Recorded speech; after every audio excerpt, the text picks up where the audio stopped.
Hey everyone, welcome back to another deep dive. You ready to get our learn on today? Always ready to dive into some fascinating research. Okay, so today we're cracking open a pretty thought-provoking academic paper. Ooh, sounds intriguing. Yeah, it's called How Marketing Has Shaped Societal Norms. Yeah. And it's going to make us rethink a lot of things we take for granted. I'm all ears. Let's hear it. All right, so buckle up, because we're about to go on a journey through the subtle ways marketing has shaped everything, like everything.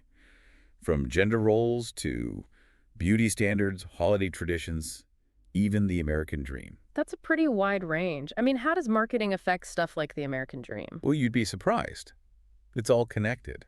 We're talking about how those seemingly natural or ingrained societal norms often have their roots in some pretty clever marketing campaigns. Hmm. It's not just about selling products. Right. It's about shaping culture itself. Exactly. And we're going to unpack how they do it often without us even realizing it. Sounds like a deep dive indeed. All right, let's jump right in with something I bet most of us have never even questioned.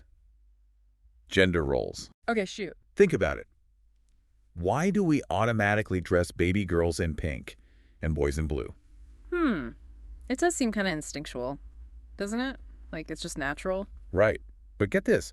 This color divide is actually a relatively recent invention.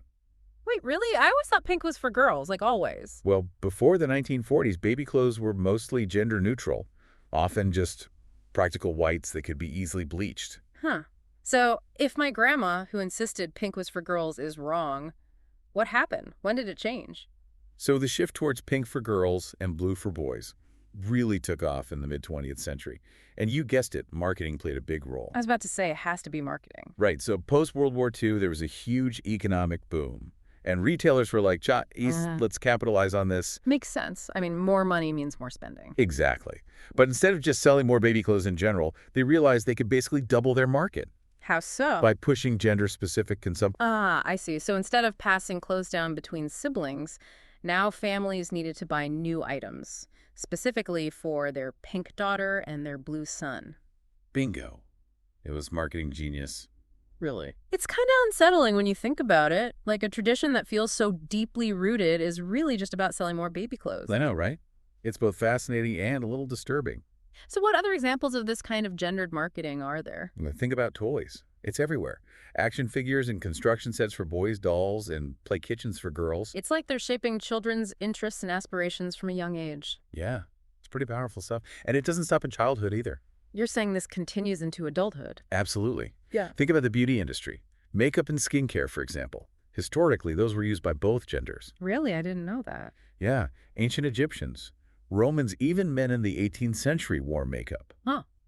Oh, true. But then in the 20th century, companies like Maybelline and Max Factor came along and started pushing makeup as essential for female beauty and social success. It's like they were saying you're not a proper woman unless you wear lipstick. Exactly. They tapped into societal expectations and then just reinforced them through all this advertising. And of course, Hollywood glamour played a role too.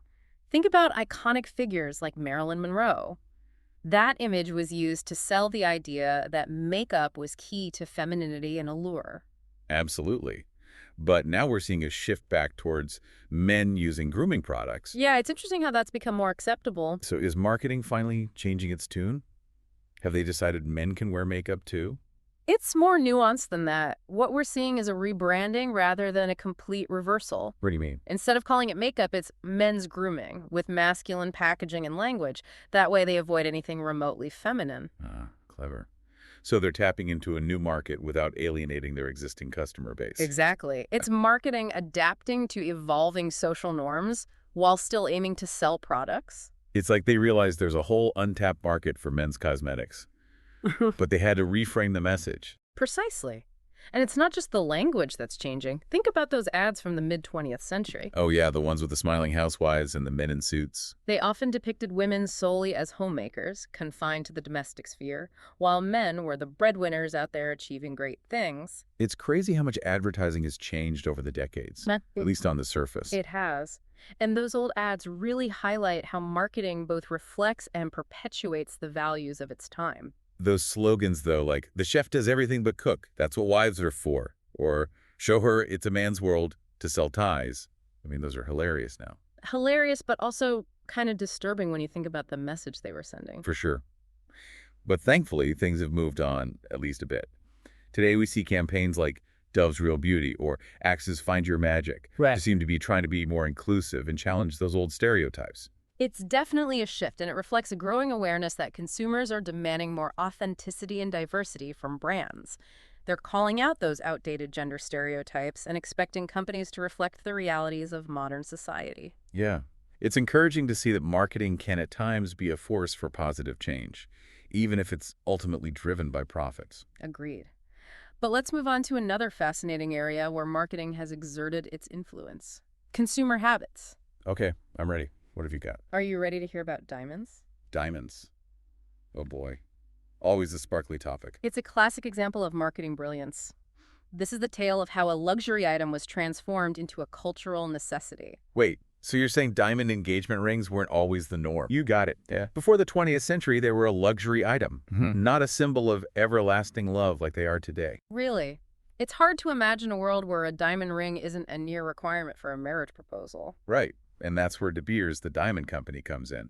Their A Diamond is Forever campaign launched in 1947 completely transformed how we view diamonds. Okay, but how did they just come up with a catchy slogan? It's more than that, right? It was much more. They strategically linked diamonds to the concept of eternal love, suggesting that the size and quality of the diamond was a direct reflection of a man's devotion and the depth of his love. Wow, that's pretty clever. And get this, they even popularized the idea that a man should spend 2 months' salary on an engagement ring. 2 months' salary.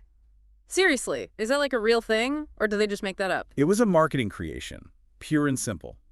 A brilliant tactic to drive up demand and increase perceived value. And it worked. People still follow that rule today. It did. They also carefully controlled the supply of diamonds, creating artificial scarcity to further inflate prices. So they convinced us that diamonds were not only rare and valuable, but also essential for proving our love and commitment.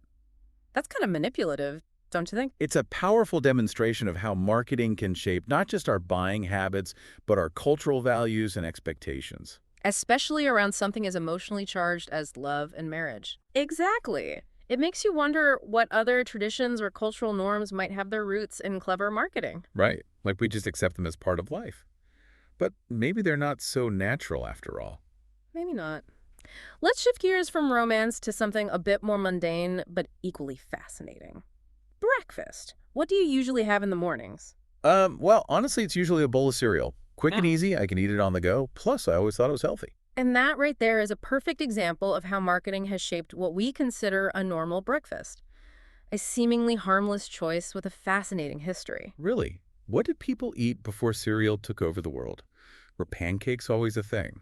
Think back to the 19th century and earlier, people ate hearty breakfasts, eggs, bacon, sausage, porridge, leftovers from dinner. Wow, that's quite a change from a bowl of flakes. It was all about a filling, often savory meal to fuel a long day of work. Okay, that sounds delicious, but definitely not as quick and easy as pouring a bowl of cereal.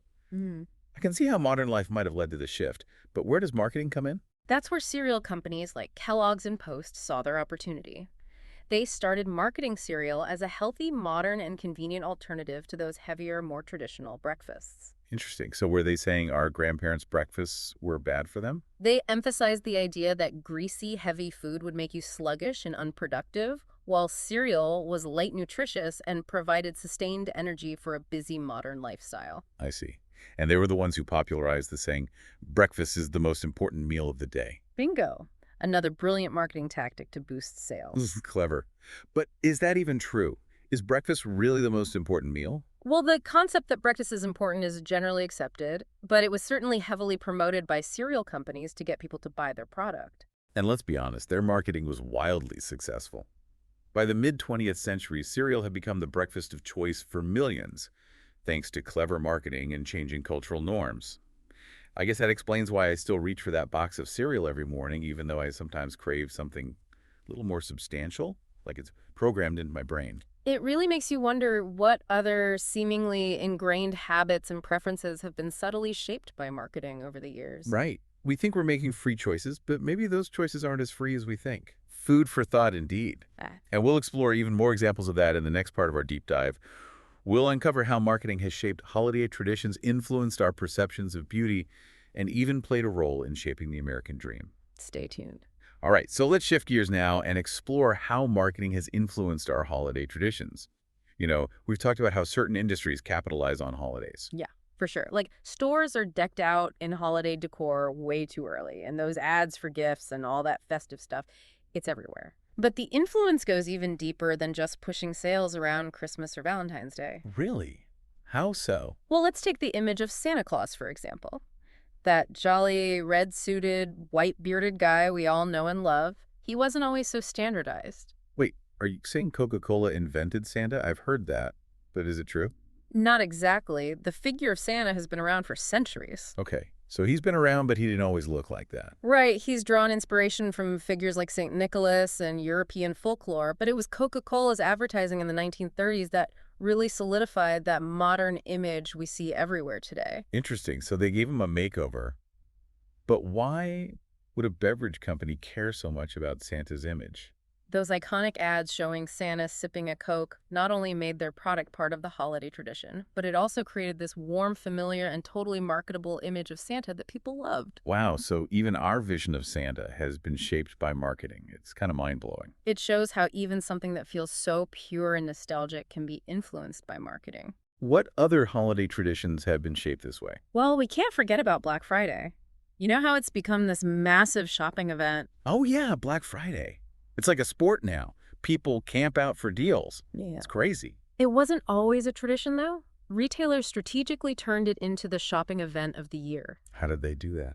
They created this sense of urgency with those limited time offers and doorbuster deals. Yeah. You know, those promises of deep discounts. Yeah, it's like they tap into our primal urge to get a bargain. Exactly. And it works. People go crazy for those deals. They brave the crowds and everything just to save a few bucks. It's wild when you think about it. It really shows the power of marketing to not only capitalize on existing events, but to create new rituals and habits, even ones centered around consumerism. Yeah, they basically created a self-fulfilling prophecy, They told us Black Friday was the start of holiday shopping, so we showed up ready to spend. which just reinforces the cycle. And then there's Valentine's Day and Mother's Day. These holidays were initially about love and appreciation. Yeah, but they become super commercialized. I mean, do you ever feel pressured to buy flowers and chocolates for Valentine's Day? Totally. Like, I feel obligated. Yeah. Am I just a sucker for marketing? It's not just you. Industries have capitalized on these emotional occasions. They've turned them into major commercial events. Yeah, like greeting cards. They're a big part of Valentine's Day. Right. The greeting card industry pushed Valentine's Day cards as like the essential way to express love. That makes sense. But what about all the other stuff? Like chocolates and flowers? Other industries jumped on board. They linked chocolate with romance, red roses with passion, and of course diamonds with enduring love. So basically, they created a formula for how to properly celebrate these holidays. Right, and that formula always involves buying stuff. It's both clever and kind of manipulative. It is. It shows how marketing can tap into existing emotions and rituals and then attach specific products to them. Okay, let's move on to beauty standards. I'm curious how marketing has shaped what's considered beautiful over the years. This is where things get really interesting. Beauty standards are like fashion trends constantly evolving, and marketing has played a huge role in shaping what's considered attractive in each era. So let's go back in time. What was considered beautiful in the 1920s? The 1920s was all about the flapper. The flapper. Yeah. Those were rebellious times. The flapper was the slim, boyish figure with short hair. You know, that look that defied the traditional curvy ideal. Right. It was a whole new beauty standard. So how did that happen? It was partly a cultural shift, but marketing played a key role in promoting this new look. Like, Think about cigarette ads, makeup brands, and even Hollywood. They all jumped on the flapper trend. cigarette companies, really? Yeah, they targeted women with ads that promoted smoking as a way to stay slim, sophisticated, and rebellious. Wow. So smoking was tied to beauty standards back then. It shows how any trend, even a harmful one, can be exploited for profit if it's perceived as desirable. That's a scary thought. Yeah. Things changed in the 1950s, right? Yeah, there was a complete reversal. The Ah. curvy, ultra-feminine ideal came back. The Marilyn Monroe era. Everyone wanted to be a blonde bombshell with curves. And her image was used to promote everything from weight gain supplements to corsetry to glamorous makeup. What gain supplements? That's so different from today's obsession with thinness. It shows how fluid and subjective these beauty standards are. They reflect the cultural anxieties and aspirations of the time. And marketing is always there, ready to capitalize on those anxieties. Exactly. Yeah. They're always offering solutions that promise to help us achieve the ever-changing ideal. Okay, so what happened after the 50s? Did we stay curvy or did the pendulum swing back? It swung back towards thinness, By the 1990s, supermodel culture was in full swing. The Kate Moss era? Extreme thinness became the dominant beauty standard, heavily promoted in fashion magazines and ad campaigns. Yeah, the waif look, it was everywhere. Like, you couldn't be beautiful unless you were super thin. And fashion brands like Calvin Klein played a big role in this. They featured extremely thin models in their campaigns, creating these aspirational images. That were often unrealistic for most women. And it wasn't just clothes. They were selling a lifestyle, an ideal that was often unattainable. It's crazy how much influence those campaigns had on people's self-image. It's the dark side of marketing. These images, often created for profit, had a very real and harmful impact. Thankfully, we're seeing a shift now towards body positivity and inclusivity. Are brands finally catching up? It's a step in the right direction, but there's still a long way to go. Campaigns like Dove's Real Beauty and Aerie's Airy Real have been pushing for a wider range of body types. It's encouraging to see more diversity in advertising. But what about social media? It feels like beauty standards are evolving even faster now. Social media has completely changed the game, especially Instagram. It's become the main platform for beauty marketing. Yeah, it's like trends go viral overnight. It creates a constant pressure to keep up with the latest look, the latest product, the latest procedure. It's exhausting keeping up with all the trends. Yeah. So is social media a good or bad thing for beauty standards? It's a double-edged sword. On the one hand, it's given a voice to more diverse beauty influencers. We're seeing a wider range of people representing beauty. So it's not just one narrow standard anymore. But on the other hand, social media has also led to this surge in filters and photo editing. Yeah, which creates even more unrealistic expectations. It's easy to forget those perfect selfies are often heavily edited. It's the whole Instagram face thing. Everyone starts to look the same. Big lips, tiny nose, perfectly smooth skin. And it's not just harmless fun anymore. These filters are influencing real-life beauty trends. People are trying to achieve that filtered perfection in the real world, which often means going to extreme lengths. It's scary how those digital enhancements are blurring the lines between beauty and deception. So what can be done? Is there a way to counteract this trend? There's a growing movement towards transparency and authenticity. Some platforms are requiring influencers to disclose when they use filters. And there are campaigns encouraging people to embrace their unfiltered selves. It's a good start, but we still have a long way to go. Hopefully we'll see a more balanced approach to beauty in the future. One that celebrates both natural beauty and individuality. That would be ideal. Now, for the last part of this section, let's talk about how marketing has shaped our broader cultural expectations, especially around the American dream. Okay, the American dream. You mean the idea that hard work and determination can lead to success? Right. How does marketing tie into something as aspirational as that? It's a good question. Well, marketing has played a big role in shaping our understanding of the American dream, especially after World War II. Okay, the 1950s, the era of suburban bliss and happy families. That image is still so powerful, even though the reality was more complicated. Yeah, it was the image that was being sold, and marketing was the driving force. They promoted the idea that buying a house, owning a car, and filling it with appliances were essential for achieving the American dream. So they basically equated material possessions with happiness and success. It was a very persuasive message, and it resonated with millions of Americans. I mean, after the war, people wanted stability and comfort. And advertisers capitalized on that. They told people that buying a home wasn't just a financial decision, but a patriotic duty. It's like they redefined the American dream as a consumerist dream. And that message is still around today. We're still bombarded with messages telling us to buy the latest gadgets and the trendiest clothes. So even though we might be more aware of marketing tactics, we're still being influenced by them. Absolutely.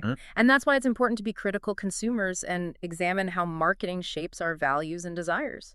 We need to ask ourselves what truly matters, and if those values align with the messages we're being sold. It's something to think about. And we'll explore even more of these ideas in the final part of our deep dive. Stay tuned. Okay, so we're back for the final part of our deep dive, and we've covered a lot of ground already. You know, gender roles, holidays, beauty standards, the American dream. It's amazing how much marketing influences our lives, right? It's everywhere. It really is. Yeah. But there's one more piece of the puzzle we need to talk about. Money and spending habits. Oh boy, Yeah. debt. That's a topic that always makes people a little uncomfortable.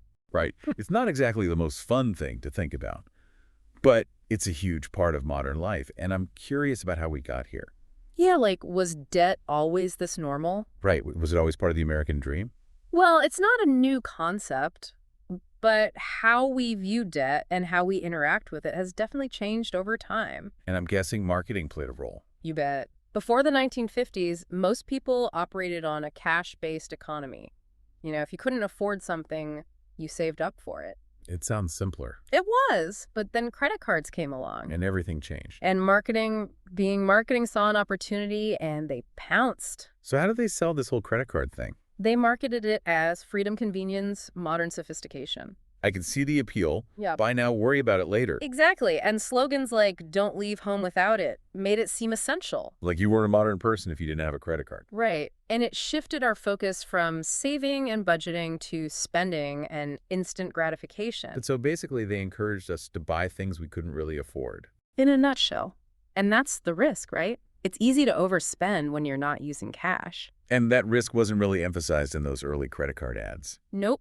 They focused on the positive side, the freedom, the convenience. And that's how debt became normalized. It became part of everyday life, and luxury brands and department stores loved it. Because people could suddenly afford to buy those expensive items. They made it easier than ever to buy things on credit. So it was a perfect storm. Credit cards, marketing campaigns, and a culture that was shifting towards spending. And that culture has only intensified with things like buy now, pay later services. That BNPL, it's everywhere. And they often target younger consumers. Who might not have credit cards or are wary of high interest rates. It's so tempting to split a purchase into those smaller payments. It feels almost like you're getting away with something. But are you really? That's what their marketing wants you to think. They downplay the risks and make impulse purchases seem more manageable. It's like a psychological trick. It is.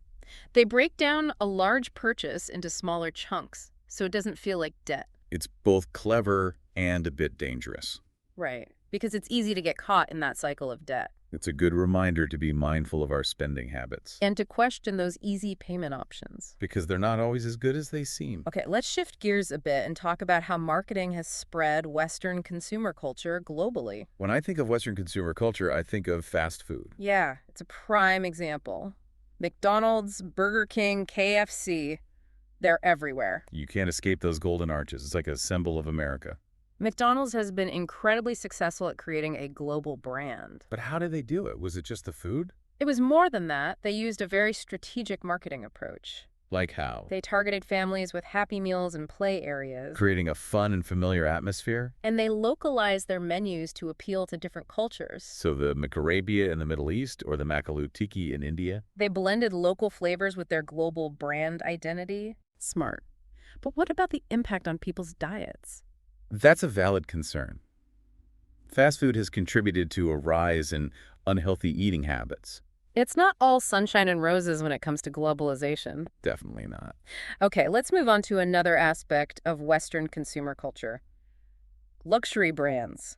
Those designer labels are everywhere now. It's not just about the product itself, it's about the status symbol. Luxury brands have become global status symbols, and marketing is the reason why. Those fashion shows, the magazine ads, the perfectly curated Instagram posts. It's all about creating a sense of desire, aspiration, exclusivity. Like you need that handbag to be part of the in crowd. And it works, especially in emerging markets where luxury items are seen as a sign of success. So they've expanded their target audience. Yeah, there's now a huge market for entry-level luxury. Like designer sunglasses or perfumes. Things that are more affordable but still have that luxury branding. It's like they've created a whole hierarchy of luxury. Always something more expensive, more desirable to strive for. It keeps that cycle of consumerism going. It's been quite a journey exploring how marketing shapes our world.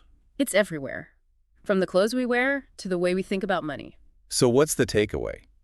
Should we just reject all marketing? It's not about rejection. It's about awareness. Being critical thinkers. Making conscious choices. Because marketing is a powerful force.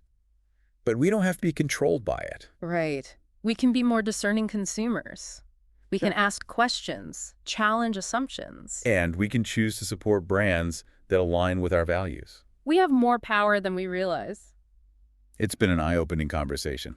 Thanks for joining us on this deep dive. We hope you learned something new and that you'll think a little more critically about the messages you encounter every day. Because marketing is everywhere, but it doesn't have to control us. Thanks for listening.